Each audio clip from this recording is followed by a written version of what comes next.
Mga minamahal na kapatid at mga kaibigan at kababayan, nandito po tayo sa Laudato Si Farm ng SVD, Divine Word Missionaries.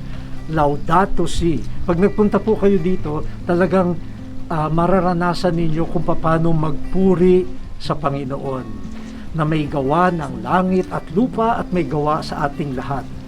We hope that the spirit of Laudato Si, Pope Francis's encyclical on caring for our common home, will really be experienced here.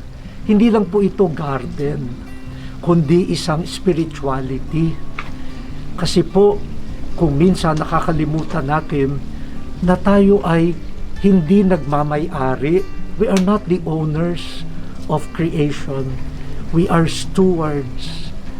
We are custodians. Tayo po yung caregivers. At ang caregiver, laging mananagot sa may-ari, sa gumawa. Kaya po, dito sana maranasan natin yung ganoong spirituality. At yung marunong mag-alaga sa regalo at biyaya ng Diyos, matututo ring mag-alaga sa kapwa-tao. Hindi yung mayabang na parang may-ari ako ng mga taong ito. At yung gusto kong patalsikin, mapapatalsik ko. Yung gusto kong tapakan, matatapakan ko. Hindi po. Yung Laudato Si ay isang spirituality na umuuwi po sa isang lifestyle at umuuwi sa tinatawag nga po ni Pope Francis na social friendship, social responsibility.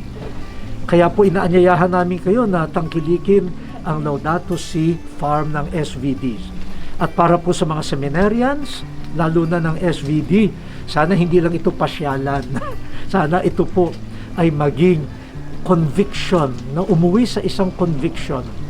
We are all related to one another, and we should learn how to care for one another in the spirit of God's caring for all of us. So maraming salamat po, and God bless you all.